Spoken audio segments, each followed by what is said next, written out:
I'm Frank Spiteri, and I'm here with someone today who I've been looking forward to interviewing for quite some time.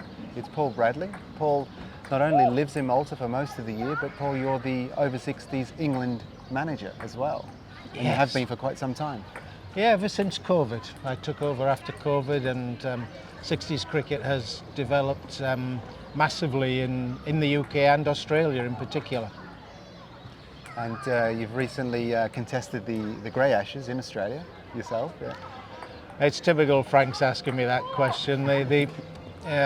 Statistically, England have got the upper hand over Australia, but we went to Australia in November and December. We were due to play 14 games. We played 12, we won 8, we lost 3 and we tied 1. But unfortunately, the 3 we lost were the Grey Ashes game, so we lost the Grey Ashes 3-2.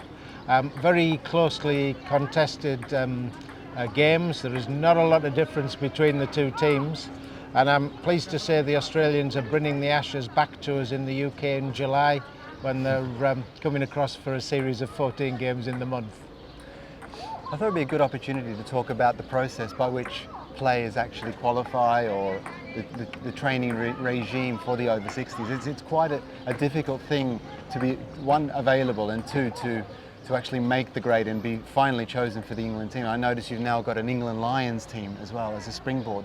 It's a great question, Frank. When I took over, people said that you got into the England team if you knew the manager or you knew the captain. I set about to change that from day one.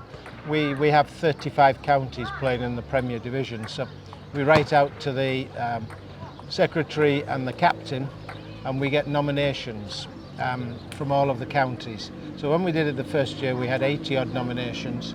We whittled it down to 44 players to play in 2 trial games, and from there we picked the squad to play games. This year we've got the Australian squad, and then we've written out, and we had 80 something names, whittled to 44 for 2 games on the 4th and 7th of May, and from there we're going to pick, in conjunction with the Australian squad, a squad of 30 players. And you're quite right, those 30 players will be used for England and the Lions, and the Lions is ostensibly for those players who are pushing to get into the England team. We have an extremely busy schedule of games over the summer period, and we're playing internationals against Wales, Scotland, West Indies, Australia, the US, and the Lions are playing each of those teams, plus UK Indians. The majority of the Indian over 60s squad are UK based, and what they like to do is for trial purposes, they want to play England Lions or some of the counties to look at players.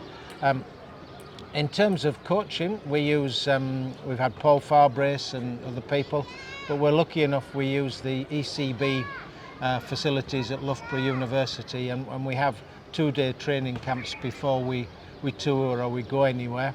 And I guess the other one for people to know is we're touring Pakistan, first over 60s country to tour Pakistan. We're going at the end of October, beginning of November. Something you must be quite proud about is the exposure you've got during test matches and during the cricket on Sky Sports even, and you've been involved heavily in that as well. Yeah, again, when it's over 60s, when it comes to social media, not everybody's an expert in using X or Instagram or using YouTube or Facebook or LinkedIn. So we have a tie-in with Gloucester University, where the students who are doing a sports journalism course look after our social media. And if you look at the numbers now, it's tremendous. We also use, it's a different department, different course at Gloucester, but we use their TV crew. So they turn up just the same as a full ITV or BBC or Sky at a ground. They've got the van, they'll have one person mixing everything inside. They use up to 6 cameras, 2 are ball following, and the level of coverage is brilliant. We're also very lucky. We have a guy called Rash Mahmood, and Rash is our commentator. Rash does an absolutely fantastic job as a volunteer. He's part of the police force in South Yorkshire, and he helps train some of the students, and he would be an excellent addition to the tournament here. He's so professional at what he does, and he may well be doing a little bit of commentating for Yorkshire this year as a county. Excellent. And Paul, you've had some success in Malta as well as a bowler over the years. You've played in, I think, 4 tournaments. This is your 4th tournament. And played for the Kent and Beds team. But you also played in was it the 1st or 2nd edition for the Yorkshire Ridings, who won the event? Yes. I'm a little bit of, because I live in Malta, I'm an international gypsy. Technically, I'm part of Lincolnshire, but yeah, I now help out with Kent, and I think I've had a few wickets over the years. I got 2 wickets in the game the other day, and it was definitely not my best bowling, but I ended up with 2 wickets. And it's really nice. Look, in the past I've been involved with Frankie in helping develop a lot of things in Malta cricket and Marsa cricket, and with schools and other bits, and a lot of things that have happened here in Malta down to the hard work that we've both put in with the help of 1 or 2 others. Thank you very much, Paul. It's been great speaking to you, Paul. Thanks for the insights, and we look forward to seeing you throughout the festival as well. Cheers. Thank you, Frankie. Thank you. Great.